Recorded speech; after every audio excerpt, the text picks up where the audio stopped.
this is your whare. You've got 4 children sleeping in what should be a living room, tiny kitchen, 2 more children in there, and yourselves. You know, there's 8 of you in these really cramped conditions. It must be incredibly hard on you.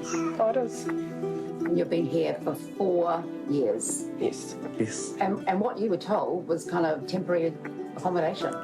Yes. Yeah, that's what we were told. How has it made you guys, you know, feel? I mean, Feels like we're at the bottom of society and being forgotten about. Imagine what it's like to have hope that a whare to call your own is just around the corner. But day after day, month after month, year after year, you end up staring at 4 walls. Cheyenne Denhem and Mohi Gerrard are among the thousands of New Zealanders who now call what was once a motel home because there's nowhere else to house them. all of you on top of each other. Yeah. It must get really stressful inside these walls. It does. It does. This isn't the big city. This is Gisborne, a town where housing was once plentiful.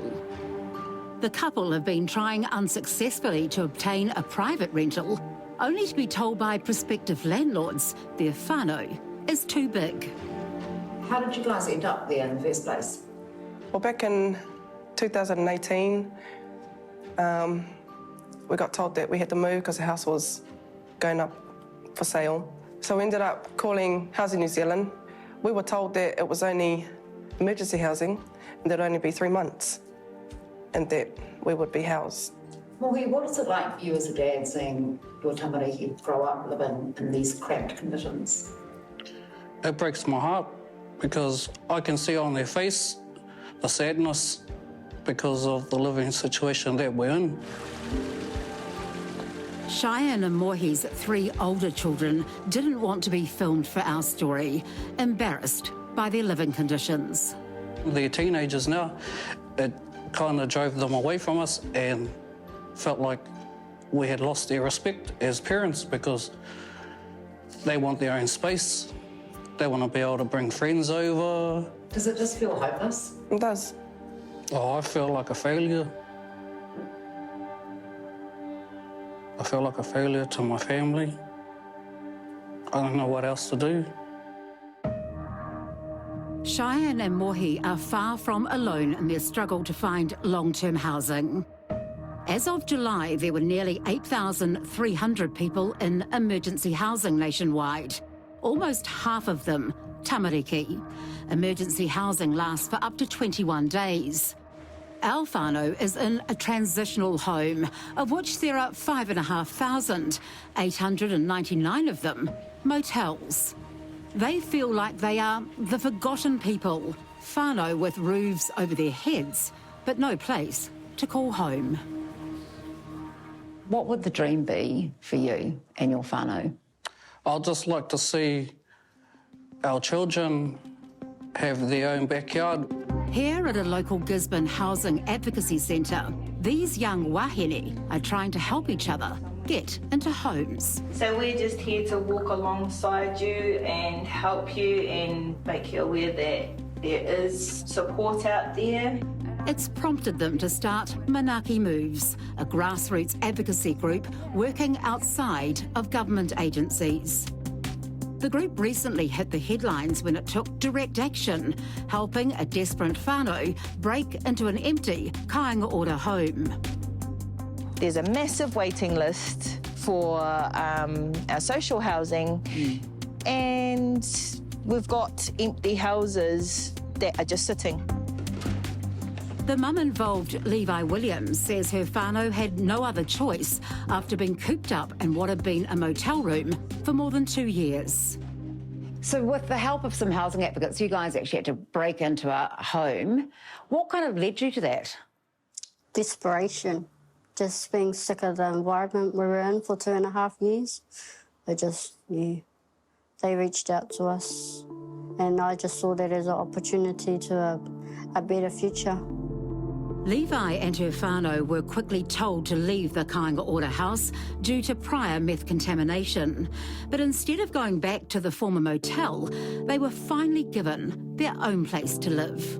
It must feel amazing to have way more space. Oh, yeah, way better, especially for my kids. And like over here, you've got your new bedroom for your daughter and son? Yeah, so they got their own room now with their awesome. own beds. Is that the first time they've had their own beds? Yeah. Sister. Good boy. While it took a break-in to help the Williams whānau, 120 Gisborne families remain in emergency accommodation, and there are 510 transitional places in the region. And so what do you think of the other whānau who are left in that motel? Oh, I feel sorry for them. If I could help them, I would. One of those left behind is Te Rina Takarua. The mum of 3 has lived in the transitional former motel for more than 2 years with her 3 tamariki. What is it like for you knowing that your children are growing up there? Oh, it saddens me really. You know, they can't really grow there, and yeah, it's sad to see my babies going through that, yeah.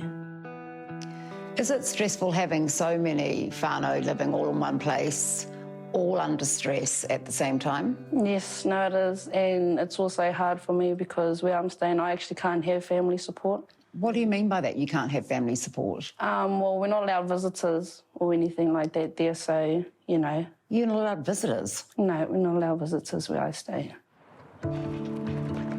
Kāinga Ora says it's moved 40 Gisborne whānau into new homes since 2020. And another 149 new homes are currently being built.